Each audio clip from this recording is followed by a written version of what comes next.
जुलूस में गाना बाजी अब की खाली भैया के सारी के भाषण में गाना बाजी अब की खाली भैया के सारी के जवन बोली खाई गोली फेंक दे हम जनायो पर मारी के जुलूस में गाना बाजी अब की खाली भैया के सारी के भाषण में गाना बाजी अब की सुन भैया के सारी के DJ Amit Tiwari mix by Krishna Kranti Patel भैया के सारी के खाली भैया के सारी के भाषण में गाना बाजी अब हमर माथा नहीं सोन का बसन रे हिंदी हरियाणी गाना ना बाहर जाव सन रे भोजपुरी लगाना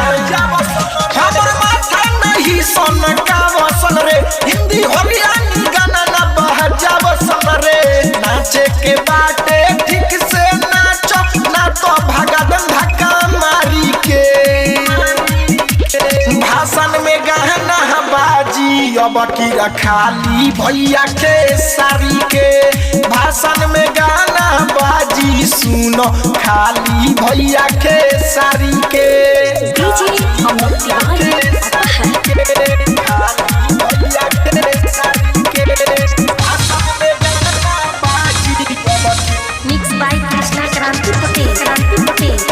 खाली भैया के सारी के खाली भैया के सारी के उनका गायकी के कवनो ना जोड़बावे रे ए भाई सुन रे उनको आवाज भी जोड़बावे रे का बुझलो ध्यान दे दो उनका गायकी के कवनो ना जोड़बावे रे उनको आवाज भी जोड़बावे रे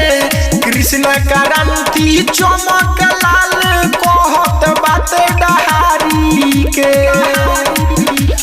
जुलूस में गाना बाजी अब की भैया सुन के सारी के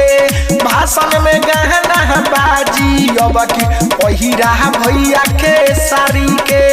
जवन बोली खाई गोली फेंक दे हम जनायो पर मारी के भाषण में गाना बाजी अब की भैया सुन के सारी के जुलूस में गाना बाजी अब की भैया सुन के सारी के का बुझलो क्रांति रिकॉर्डिंग स्टूडियो भेलाई बाजार।